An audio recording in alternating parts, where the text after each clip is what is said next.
Mayara caminaba por las calles de Polanco como si fueran los pasillos de un tribunal. Cada paso, una afirmación. Su traje sastre gris, cortado a la perfección, era su armadura, su moño oscuro y brillante, su corona. A sus 30 y tantos, había construido su vida con la misma lógica implacable con la que ganaba sus casos. Evidencia, estrategia y un plan infalible. Y Leonardo, su prometido, el carismático arquitecto de sonrisa fácil, era la pieza final, el veredicto que declaraba su vida un éxito rotundo. El conflicto, sin embargo, no esperaba en una sala de juicios. La esperaba esa tarde, a solo 7 días de la boda, en la puerta de uno de los restaurantes más exclusivos de la Ciudad de México, donde el aire olía a dinero y promesas cumplidas. Llegó para cerrar los detalles del menú de la boda, un trámite más en su lista perfectamente organizada. Pero antes de que pudiera cruzar el umbral, una mano temblorosa la detuvo.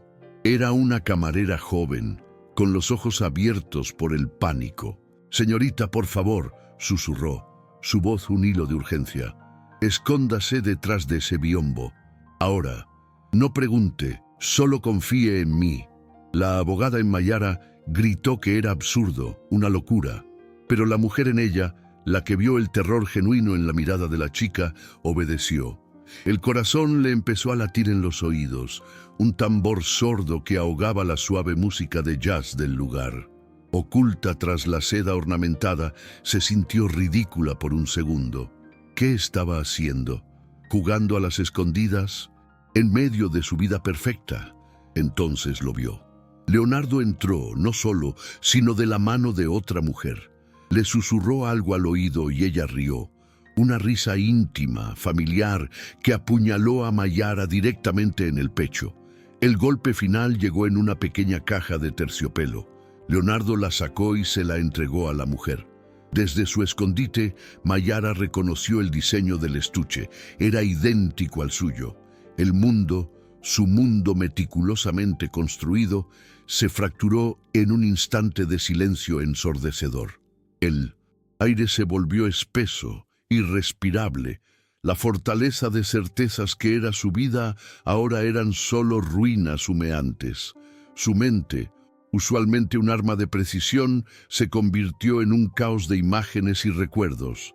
De repente, pequeños detalles sin importancia cobraron un nuevo y monstruoso significado. Esa llamada que Leonardo cortó deprisa la semana pasada, ese retiro de dinero de la cuenta conjunta que él justificó como una sorpresa para la luna de miel, la forma en que su mejor amiga, Carla, la miró con una extraña mezcla de pena y nerviosismo en la última prueba del vestido, eran señales. Banderas rojas que ella, la brillante abogada que todo lo veía, había ignorado por completo. Se había dicho a sí misma que era el estrés de la boda, que estaba paranoica, que su mente de abogada buscaba problemas donde no los había. Se había convencido de que su control sobre la vida era absoluto, que nada podía salirse del guión que ella misma había escrito. La arrogancia de esa creencia ahora le quemaba como ácido. No solo había sido engañada, había sido ciega. Había permitido que su deseo de una vida perfecta la convirtiera en una tonta. El sonido del corcho de una botella de champán al destaparse en una mesa cercana la sacó de su parálisis. Era un sonido de celebración, una burla. Tuvo que taparse la boca para no gritar. Sus manos temblaban sin control. Sentía un peso en el pecho, como si el edificio entero se hubiera derrumbado sobre ella. Vio a Leonardo besar a la otra mujer, un beso casual, posesivo, el mismo beso que le daba a ella cada mañana. La náusea subió por su garganta. Sin pensar, se dio la vuelta y salió por una puerta de servicio. El callejón olía a basura y a comida frita, un contraste brutal con el lujo del que acababa de escapar. Se apoyó contra la pared de ladrillos fríos, jadeando, tratando de meter aire en sus pulmones. El ruido de la ciudad, que siempre la había hecho sentir viva y poderosa, ahora era un rugido amenazante. Cada claxon, cada sirena, parecía gritar su humillación. Miró su reflejo en el charco sucio a sus pies, la imagen distorsionada de una mujer con un traje caro y el alma rota, la abogada exitosa, la novia feliz, la futura esposa. Todas esas etiquetas se habían disuelto en cuestión de minutos. ¿Quién era ahora? ¿Qué quedaba de ella cuando la estructura que sostenía su identidad se había venido abajo? Levantó la vista al cielo gris de la Ciudad de México, sintiendo las primeras gotas de una llovizna fría en su rostro. La Nippon. Boda seguía en pie. Los invitados seguían confirmando. El vestido blanco colgaba en su armario, esperando. Y ella estaba atrapada en la peor pesadilla de su vida, una que ella misma se había negado a ver. Llegar a casa fue como entrar en la escena de un crimen, su crimen. El apartamento que había decorado con tanto esmero, cada cojín, cada libro de arte en la mesa de centro, ahora parecía una maqueta hueca, una mentira bien montada. La foto de ambos, sonriendo en Tulum, estaba en el recibidor. La sonrisa de Leonardo, esa que antes le daba paz, ahora era la mueca de un depredador. Con un movimiento seco y preciso, la tomó y la estrelló contra el suelo. El cristal se hizo añicos, un sonido satisfactorio que apenas logró rozar la superficie de su furia. Se quitó el traje sastre, su armadura, y la dejó caer en un montón sobre el piso de mármol. Se sentía sucia, contaminada. Caminó descalza hasta el baño y se miró en el espejo. La mujer que le devolvía la mirada tenía los ojos desorbitados, el maquillaje ligeramente corrido por la llovizna y una expresión de incredulidad salvaje. Abrió el grifo y se echó agua helada en la cara, una y otra vez, como si pudiera lavar la imagen de Leonardo besando a esa mujer, como si pudiera limpiar la humillación que le carcomía por dentro. No lloró. Las lágrimas parecían un lujo que no podía permitirse. El shock era una anestesia fría que la mantenía en pie. Los 2 días siguientes fueron un infierno de sonrisas falsas y cortesía mecánica. El teléfono no paraba de sonar.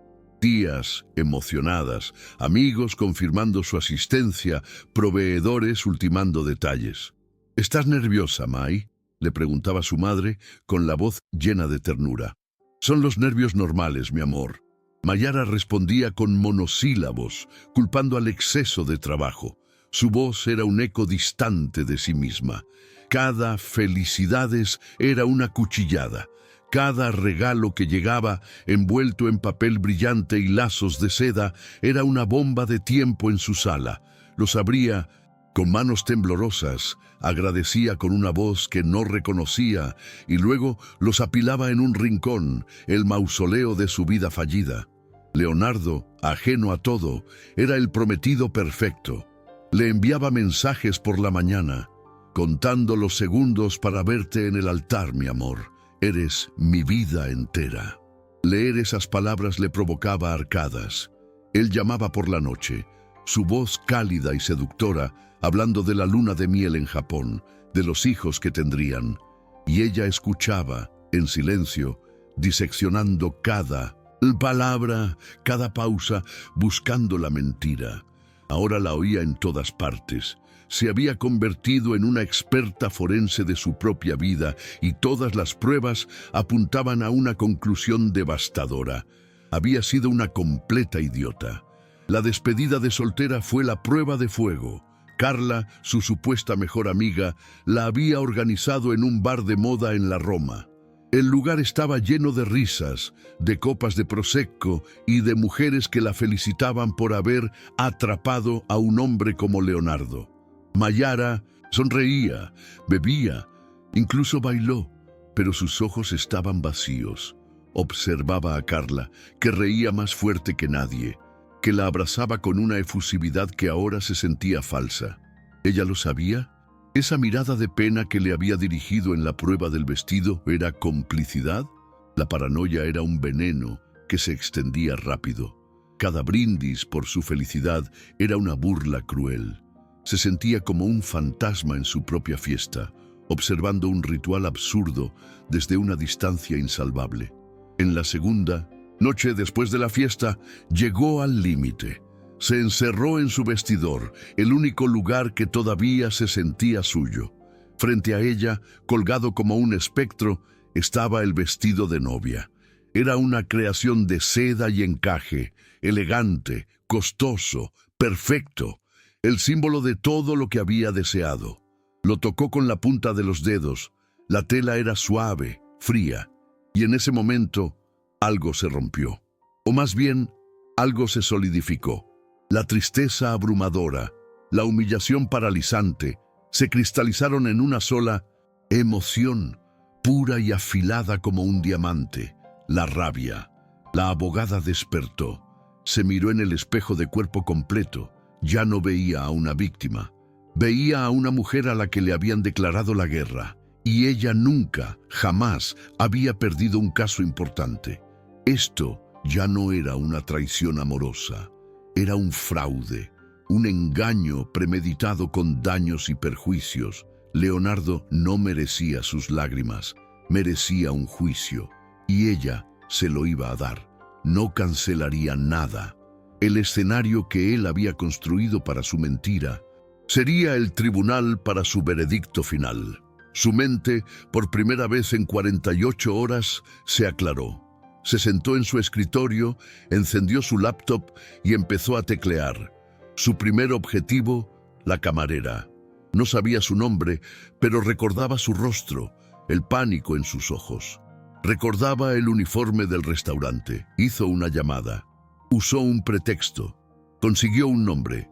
Sofía. Buscó en redes sociales hasta que encontró un perfil que coincidía.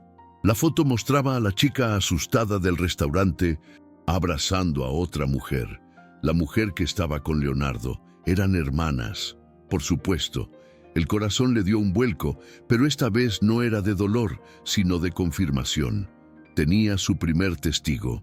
Tomó su teléfono y marcó un número que no estaba en su agenda. Era un investigador privado que a veces usaba el despacho para casos delicados. «Raúl», dijo, su voz firme, sin un ápice de temblor. «Necesito tus servicios, es personal y es urgente». Del otro lado de la línea hubo una pausa. «Lo que necesites, licenciada». Colgó y respiró hondo. Luego, con una calma que la sorprendió a sí misma, le escribió un mensaje a Sofía. «Hola, Sofía. Soy la mujer a la que ayudaste en el restaurante el otro día. Necesito hablar contigo. Se trata de tu hermana y de Leonardo. Por favor, es importante». Apretó enviar. La cacería había comenzado. La respuesta de Sofía llegó en menos de 10 minutos. Un zumbido en la mesa de noche que sonó como un disparo en el silencio del apartamento. «Nos vemos en 1 hora. Café La Habana, en el centro. Ve sola». No era una petición, era una condición. Mayara ni siquiera dudó. El centro, un lugar ruidoso y anónimo, era perfecto, lejos de los circuitos elegantes de Polanco, donde cualquier conocido podría verla. Se vistió con unos jeans y una simple camiseta negra, un disfraz para mezclarse con la multitud, para dejar de ser la abogada impecable y convertirse en una sombra en busca de la verdad. El café La Habana olía a historia, a café quemado y a conversaciones de décadas. Sofía ya estaba allí, en una mesa esquinada, revolviendo un azúcar que ya se había disuelto. Parecía aún más joven y asustada que en el restaurante. Sus ojos, grandes y oscuros, no dejaban de moverse, escaneando las entradas, las ventanas. Cuando Mayara se sentó, la chica dio un respingo. «Gracias por venir», susurró Sofía, sin mirarla a los ojos. «No debí meterme, pero no podía». Mayara simplemente asintió, su rostro una máscara de calma profesional. «Dime todo lo que sepas, Sofía. No te juzgaré, solo necesito entender». Y las palabras de Sofía empezaron a fluir, un torrente de frustración y miedo. Su hermana, Valeria, no era una amante maliciosa, Era otra víctima. Leonardo la había conocido hacía casi un año. Le había dicho que estaba en un matrimonio sin amor, que estaba atrapado, que ella era su salvación. Le prometió el mundo. Él le hizo invertir todos sus ahorros en uno de sus proyectos inmobiliarios. Dijo Sofía, su voz quebrándose. Dijo que era para construir su futuro juntos. Mi hermana le dio todo, ahora no tiene nada. La historia ya no era sobre un corazón roto, era sobre depredación. Leonardo no era solo un infiel, era un parásito, un estafador profesional. Mayara sintió un frío glacial recorrerle la espalda. La humillación personal se transformó en una furia helada y justiciera. Necesito pruebas de eso, Sofía, extractos bancarios, mensajes, lo que sea que tu hermana tenga. Sofía asintió, mordiéndose el labio. Lo conseguiré. Al día siguiente, Raúl, el investigador privado, la esperaba en un despacho anónimo que había alquilado por horas. Era un hombre de pocas palabras y ojos que lo veían todo. Puso una carpeta delgada sobre la mesa. Licenciada, esto es solo la punta del iceberg, dijo con voz grave. Dentro había copias de los estados de cuenta de Leonardo, pero no de las cuentas que compartían. Otras. Cuentas que Mayara nunca había visto, con movimientos de dinero sospechosos, transferencias a Intusen, empresas fantasma y, lo más doloroso, retiros que coincidían con las fechas de los regalos caros que él le hacía. Él le estaba regalando su propio dinero robado. La estaba financiando con su propio fraude. La semana avanzó como una cuenta regresiva hacia la detonación. Por fuera, Mayara era la novia perfecta. Asistió a la cena de ensayo, sonriendo a los discursos de los padrinos, levantando su copa para brindar por el amor verdadero. Leonardo estaba a su lado, radiante, posesivo, susurrándole al oído lo hermosa que se veía. «Ya casi, mi amor», le dijo, besándole la sien. «En 2 días serás mi esposa, para siempre». Mayara le devolvió la sonrisa, un acto de control sobrehumano. «No puedo esperar, Leo», respondió, y en su voz había un filo que solo ella podía percibir. Cada caricia de él era como el toque de una serpiente. Cada palabra de amor, un perjurio. Pero ella aguantaba. El escenario tenía que estar perfectamente montado. Mientras tanto, su equipo trabajaba en las sombras. Sofía le entregó un pendrive con copias de las transferencias bancarias de su hermana y mensajes de texto donde Leonardo le prometía dejar a Mayara justo después de cerrar un negocio importante. Raúl descubrió que Leonardo no era ni siquiera el arquitecto estrella que decía ser. Había sido despedido de su última firma por malversación de fondos. Su empresa propia era una fachada para lavar dinero. La red de mentiras era tan vasta, tan compleja, que Mayara sintió una especie de admiración perversa por su audacia. Había estado a punto de casarse con un completo desconocido. La noche antes de la boda, su apartamento se había convertido en un cuarto de guerra. Sobre la mesa del comedor, donde deberían estar los planos de las mesas de los invitados, había un diagrama de flujo de las mentiras de Leonardo. Fotos, documentos bancarios, testimonios, todo estaba organizado, etiquetado, listo para ser presentado.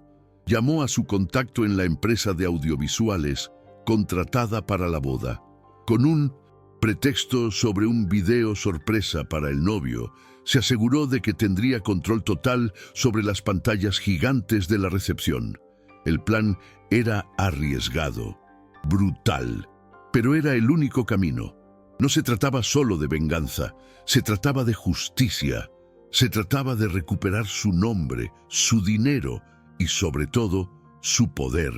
Se acercó al vestidor, donde el vestido blanco colgaba como un fantasma luminoso. Lo miró fijamente. Ya no veía en él un sueño roto, veía un disfraz, una toga de juez. Lo que iba a hacer al día siguiente la definiría para siempre. Podría ser vista como una mujer despechada y cruel, o podría ser vista como la mujer que se negó a ser una víctima. No importaba. Lo único que importaba era el veredicto, y ella iba a asegurarse de que fuera final, inapelable y, sobre todo, público. Respiró hondo. La abogada estaba lista. El tribunal la esperaba. El día de la boda amaneció con un cielo de un azul cínico, demasiado perfecto. Mayara estaba sentada frente a un espejo en la suite presidencial de un hotel de lujo, un espacio impersonal y frío que contrastaba con la tormenta que se gestaba en su interior. El maquillista aplicaba sombras con la delicadeza de un artista, mientras el estilista daba los toques finales a su moño impecable. El aire olía a laca y a gardenias, una combinación artificialmente dulce que le revolvía el estómago. Pero Mayara no estaba allí. Su mente no registraba los halagos susurrados sobre su belleza. Estaba en otra parte, en un tribunal imaginario, repasando mentalmente el orden de las diapositivas. Foto 1. Leonardo con Valeria en Cuernavaca, sonriendo, abrazados. Documento 2. La transferencia de su cuenta conjunta a la empresa fantasma con un nombre ridículamente obvio. Video 3. La confesión temblorosa de Valeria, grabada por Sofía, detallando las promesas y el fraude. Era su alegato de apertura. Impecable, irrefutable. Su madre entró en la habitación con los ojos brillantes de lágrimas contenidas. Se detuvo en el umbral con la mano en el corazón. «¿Estás lista, mi vida? Estás irreal». La palabra flotó en el aire, cargada de una ironía que solo Mayara podía comprender. Era irreal. Todo aquello era una alucinación cuidadosamente orquestada. Mayara se levantó y se giró. La sonrisa que le ofreció fue una obra maestra de la contención, un gesto ensayado frente a ese mismo espejo. «Casi, mamá, solo un poco nerviosa». Su madre lo tomó como la respuesta esperada. La abrazó con cuidado para no arruinar el peinado ni el maquillaje. «Todo saldrá perfecto», le susurró al oído. Mayara sintió una punzada de algo parecido a la culpa, un eco de la mujer que había sido, pero la ahogó de inmediato. La perfección tenía un nuevo significado para ella. Ya no era una vida sin fisuras, sino una justicia ejecutada con precisión quirúrgica. Llegó el momento de ponerse el vestido. La tela, una seda pesada y luminosa, se deslizó sobre su piel. No se sentía como una novia. Se sentía como si se estuviera poniendo una armadura. Cada botón de perla que se abrochaba en su espalda era un cerrojo que sellaba su decisión, un paso más que la alejaba de cualquier posibilidad de retorno. Cuando se miró en el espejo de cuerpo completo, no vio a una mujer enamorada. Vio a una guerrera lista para la batalla. Sola por un instante, mientras los demás salían para darle su momento, sacó su teléfono del bolso. 2 mensajes nuevos. El primero, de un número desconocido, decía escuetamente: «Todo listo, a tu señal, R». El segundo era de Sofía: «Él no se merece ni una lágrima tuya. Fuerza». Guardó el teléfono. Sus aliados estaban listos. Ella también. El viaje a la iglesia fue un borrón silencioso. Las calles de la Ciudad de México pasaban veloces por la ventanilla, un mundo exterior que ya no le pertenecía. Su mundo ahora se había reducido al interior de esa iglesia, a los próximos 30 minutos de su vida que lo cambiarían todo. No sentía miedo, ni siquiera tristeza, solo una calma helada, una claridad de propósito que nunca antes había experimentado. Las puertas de madera maciza de la iglesia se abrieron. El sonido del órgano llenó el aire, una melodía solemne y grandiosa que pretendía celebrar una unión sagrada, una farsa. Dentro, cientos de rostros se giraron hacia ella. Vio a sus socios del despacho, a amigos de la universidad, a la familia de Leonardo, todos sonriendo, conmovidos, cómplices inconscientes de la mentira que estaban a punto de presenciar. Y al final del pasillo, bajo un arco de flores blancas, estaba él, Leonardo. Su sonrisa era deslumbrante, triunfante. La miraba como si fuera su premio, su mayor adquisición. No veía a una mujer, veía un trofeo, la validación final de su estafa maestra. Y en esa mirada, en esa arrogancia sin límites, Mayara encontró la última gota de combustible que necesitaba. Se extinguió cualquier duda, cualquier rastro de la mujer que alguna vez lo amó. Su padre le ofreció el brazo. Ella lo tomó, su tacto firme y real. «Estás temblando», le dijo él en 1900, voz baja, preocupado.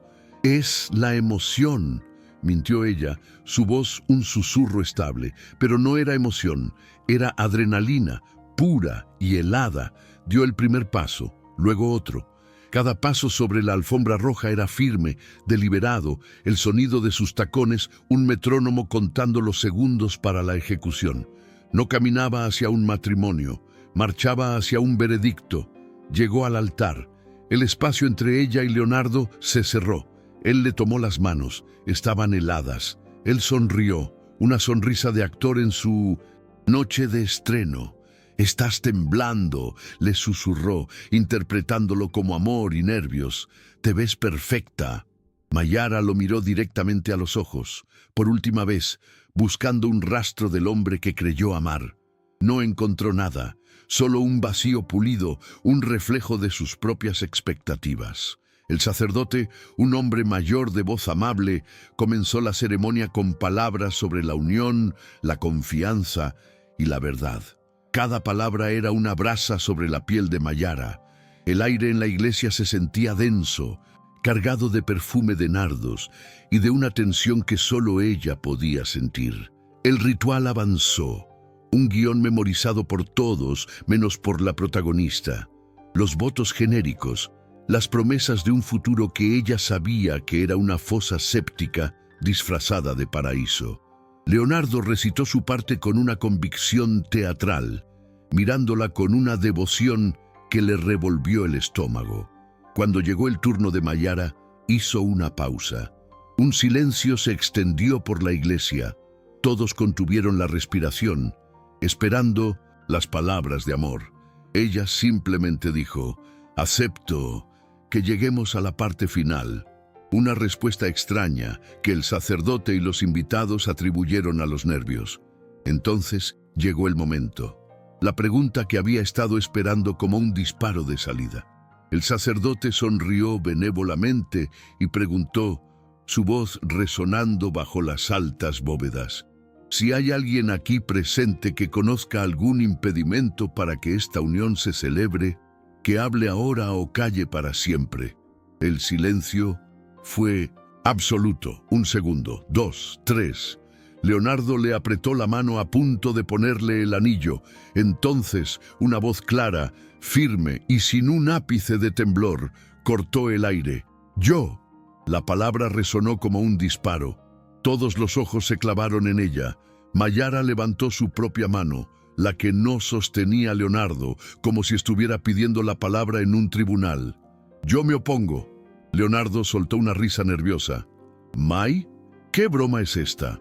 Miró a los invitados buscando complicidad en su confusión, pero el rostro de Mayara no era el de alguien que bromea, era una máscara de hielo. «No es ninguna broma, Leonardo», dijo ella, su voz ahora amplificada por el micrófono de solapa que había insistido en usar. «Es un procedimiento, y como en todo buen procedimiento, antes de un veredicto, se deben presentar las pruebas». Con un movimiento casi imperceptible de su cabeza, le dio la señal a Raúl, quien estaba discretamente ubicado cerca del equipo de sonido. En ese instante, las dos pantallas gigantes a los lados del altar, que hasta ese momento mostraban un monograma elegante con sus iniciales, parpadearon y cobraron vida. La primera imagen apareció. Una fotografía nítida y a todo color de Leonardo besando a Valeria en la terraza de un hotel en Valle de Bravo. La fecha y la hora estaban impresas en la esquina inferior. Era de hacía 3 semanas. Un jadeo colectivo recorrió la iglesia. La madre de Leonardo se llevó una mano a la boca. «Prueba A», anunció Mayara, su voz resonando con una calma aterradora. «Infidelidad. Pero eso, honestamente, es lo de menos. Es casi un cliché. La pantalla cambió. Ahora mostraba un extracto bancario. Una transferencia de 2 millones de pesos desde su cuenta de inversión conjunta a una empresa llamada Proyectos Inmobiliarios Futuro S.A.D.C.V. Prueba B, continuó Mayara, mientras Leonardo la miraba con los ojos desorbitados, su rostro perdiendo todo color. Fraude, una empresa fantasma de la que tú, Leonardo, eres el único socio. Dinero que, según tú, era para el enganche de nuestra casa. Dinero que en realidad era para financiar tu doble vida. La siguiente diapositiva era un organigrama. El nombre de Leonardo en el centro, conectado a otras 3 mujeres, con flechas que indicaban transferencias de dinero saliendo de sus cuentas y entrando en la de él. Los murmullos se convirtieron en un rugido sordo. La gente se inclinaba hacia adelante en sus asientos, como si estuvieran viendo el final de una serie de suspenso. Y finalmente, dijo Mayara, su voz bajando a un tono casi íntimo pero mortalmente claro, la prueba final, el testimonio. La pantalla se llenó con el rostro de Valeria. Estaba en una habitación sencilla, con los ojos hinchados de llorar. El video comenzó a reproducirse. Me dijo que estaba atrapado. Decía la voz temblorosa de Valeria, que su prometida era una mujer controladora y fría, que solo estaba con ella por su dinero y sus contactos. Me prometió que la dejaría después de la boda, que nos iríamos juntos con el dinero que yo le di, el dinero que era para la educación de mi hijo. El video terminó. El silencio que siguió fue más pesado y más ruidoso que cualquier grito. Leonardo, finalmente, reaccionó. Intentó arrebatarle el micrófono. «¡Estás loca! ¡Esto es una locura! ¡Es un montaje!» Pero Mayara se apartó con la agilidad de una esgrimista. Lo miró, ya no con rabia, sino con una lástima gélida. «El único montaje aquí, Leonardo, es la vida que intentaste construir a costa de la mía y de la de ellas». Se giró para mirar a los invitados, a su familia, a sus amigos. «Les pido disculpas a todos por este espectáculo, pero la verdad a veces no es elegante, simplemente es». Se quitó el velo con un solo movimiento fluido y lo dejó caer al suelo. Luego, se quitó el anillo de compromiso de su dedo y lo arrojó a los pies de Leonardo. El pequeño diamante, símbolo de una promesa falsa, tintineó sobre el mármol. «Considera este matrimonio no solo cancelado», dijo, su voz recuperando toda la autoridad de la abogada que era. «Considera nuestra sociedad terminada. Mis abogados se pondrán en contacto con los tuyos, aunque dudo que puedas pagarlos». Y con eso se dio la vuelta. No corrió, no lloró, caminó, con la espalda recta y la cabeza en alto, recorrió el pasillo en sentido contrario. Los rostros de los invitados eran un mosaico de shock, pena y una incipiente admiración. Dejó atrás el altar en ruinas, al hombre destruido y el eco de su propia liberación. Las puertas de la iglesia se abrieron ante ella y salió a la luz del sol, sola, vestida de blanco, no como una novia abandonada, sino como una jueza que acababa de dictar su sentencia final. La salida de la iglesia no fue un escape, fue una procesión. Mayara caminó sola por el atrio, bajo la mirada atónita de cientos de personas, y no se detuvo hasta llegar a la calle. El sol de la tarde le dio en la cara, un calor real en un día de fantasmas. No hubo lágrimas, no hubo gritos, solo el sonido de sus tacones sobre el asfalto y una respiración profunda, la primera bocanada de aire limpio después de semanas de ahogo. El escándalo, por supuesto, fue inmediato y sísmico. Al día siguiente, su nombre y el de Leonardo estaban en todas las columnas de sociales, en todos los portales de noticias. La llamaron la novia fugitiva, la vengadora del altar. Algunos la tildaron de cruel y exhibicionista. Otros, en voz baja, la admiraban. La guerra legal que siguió fue brutal, tal como ella esperaba. Leonardo Arrinconado y humillado, intentó contraatacar con demandas por difamación, alegando que todo era un montaje de una mujer despechada. Pero Mayara estaba preparada. Cada prueba que presentó en la iglesia era solo la punta del iceberg. Tenía un expediente de cientos de páginas, testimonios jurados, peritajes financieros. Luchó no con la furia de una amante traicionada, sino con la precisión helada de la abogada que era. Fue un proceso largo y sucio que la obligó a vender el departamento de Polanco para costear la batalla y la despojó de su círculo social, que no supo cómo lidiar con una verdad tan cruda. Se quedó sola, pero por primera vez en mucho tiempo no se sintió solitaria. Se estaba defendiendo a sí misma. 2 años después, un edificio modesto en la colonia Roma, lejos del lujo ostentoso de Polanco. El letrero en la puerta de cristal es simple y directo: Defensa y Equidad, bufete de abogados. Adentro, el espacio es luminoso y cálido, con plantas en las ventanas y arte de 1900. Artistas locales en las paredes.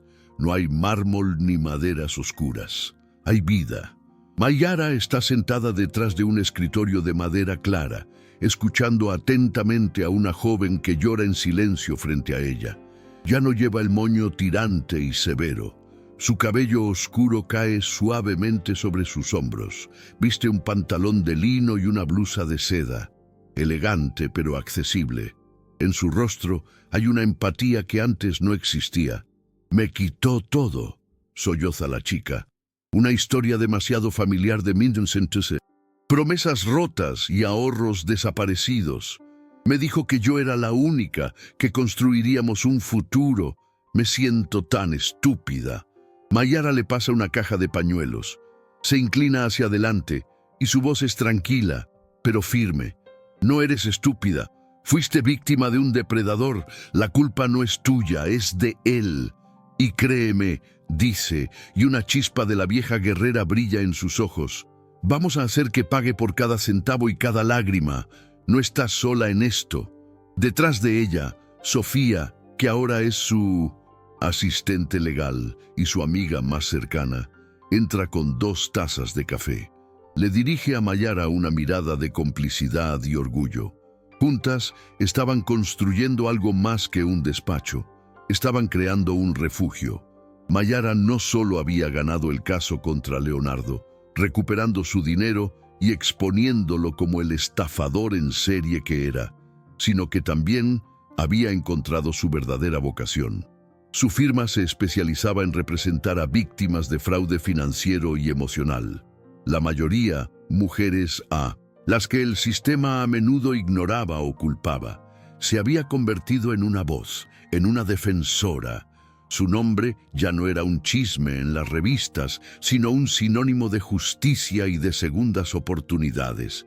Había transformado el dolor más profundo de su vida en el combustible de su propósito. A veces, por la noche, en su nuevo apartamento, más pequeño pero infinitamente más suyo, miraba por la ventana las luces de la ciudad. Ya no veía un campo de batalla donde debía demostrar su valía. Veía un lugar lleno de historias, de caídas y de resurrecciones. Recordaba a la mujer que había sido controladora, asustada de cualquier imperfección, tan obsesionada con construir una vida perfecta que no vio la mentira que crecía en sus cimientos. No la extrañaba. Había tenido que perderlo todo para encontrarse a sí misma. Había tenido que ver su mundo arder para poder construir uno nuevo sobre las cenizas, uno más fuerte, más honesto y finalmente más libre. La vida no siempre se trata de evitar las caídas. A veces se trata de lo que hacemos después de tocar fondo. Nos quedamos ahí, rotos en el suelo, o usamos los pedazos para construir algo nuevo. Mayara aprendió que las cicatrices no son un signo de debilidad, sino un mapa de supervivencia. Un recordatorio de que fuimos más fuertes que aquello que intentó destruirnos. Su historia no era sobre una boda fallida, era sobre un renacimiento exitoso. Comenta de qué país estás viendo este video. Y si quieres oír más historias de coraje y renacimiento, suscríbete al canal